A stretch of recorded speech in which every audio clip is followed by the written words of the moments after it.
Train ಬಸ್ಸನ್ನು book ಮಾಡಿದೆ, ಹೋಟೆಲಲ್ಲಿ ಸ್ಟೇ ಮಾಡಿದೆ, ಬೆಳಿಗ್ಗೆ ಹೋಗಿ ರಾತ್ರಿ ಬರೋ ರೀತಿ ಬೆಂಗಳೂರಿಂದ ಮಂತ್ರಾಲಯಕ್ಕೆ ಹೋಗಿ ಬರ್ಬೋದಾ ಅಂತ ನೋಡಿದ್ರೆ ಖಂಡಿತವಾಗ್ಲೂ ಸಾಧ್ಯ ಆಗುತ್ತೆ. ಅದು ಬಜೆಟಲ್ಲೇ ಆಗುತ್ತೆ. ನೀವು ಒಂದು ಫ್ಯಾಮಿಲಿಗೆ ಒಂದು ಕಾರನ್ನು ಬುಕ್ ಮಾಡಿಕೊಂಡು ಬೆಳಿಗ್ಗೆ 5:30 ಅಷ್ಟೊತ್ತಿಗೆ ಬೆಂಗಳೂರನ್ನು ಹೊರಟ್ರೆ ನಾನ್ ಸ್ಟಾಪ್ ಆಗಿ ಹೋಗಿ 10 ಗಂಟೆ ಅಷ್ಟೊತ್ತಿಗೆ ಮಂತ್ರಾಲಯವನ್ನು ತಲುಪ್ತೀರಾ. ಮಂತ್ರಾಲಯದಲ್ಲಿ ಮೊದಲನೇದಾಗಿ ರಾಯರ ಮಠಕ್ಕೆ ಹೋಗಿ ನಮಗೆ ತೃಪ್ತಿ ಆಗುವಷ್ಟು ಮಠದಲ್ಲಿ ಕೂತು ರಾಯರ ದರ್ಶನವನ್ನು ಪಡ್ಕೊಂಡು ಬರ್ಬೋದು.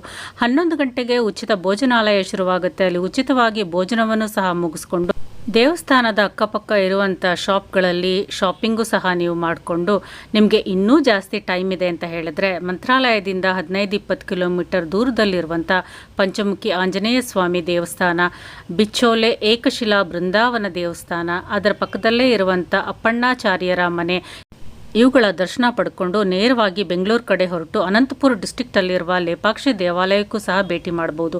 ಇಲ್ಲಿ 5:30 ಅಷ್ಟೊತ್ತಿಗೆ ಟೆಂಪಲ್ ಕ್ಲೋಸ್ ಆಗುತ್ತೆ. ಅದರೊಳಗಡೆ ನೀವು ಇಲ್ಲಿ ಹೋಗಿ ಸೇರಿದ್ರೆ ಅಲ್ಲಿನ ಅದ್ಭುತಗಳನ್ನು ಸಹ ನೋಡಿಕೊಂಡು ರಾತ್ರಿ 8:30 ಇಂದ 9 ಗಂಟೆ ಒಳಗಡೆ ಬೆಂಗಳೂರನ್ನು ಸೇರ್ಬೋದು.